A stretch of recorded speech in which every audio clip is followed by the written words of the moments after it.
সাল্লাম নামাজের ইমামতির জন্য সামনে গেলেন, কিন্তু পিছন দিক থেকে একজন সাহাবী উচ্চ সুরে বাক্যগুলা বলতেছেন।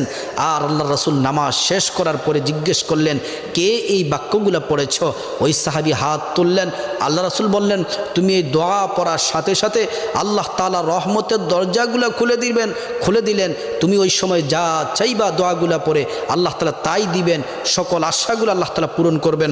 দোয়াটি হচ্ছে আল্লাহু আকবার কাবীরা ওয়ালহামদুলিল্লাহি কাসীরা ওয়া সুবহানাল্লাহি বুকরাতা ওয়া আসীলা।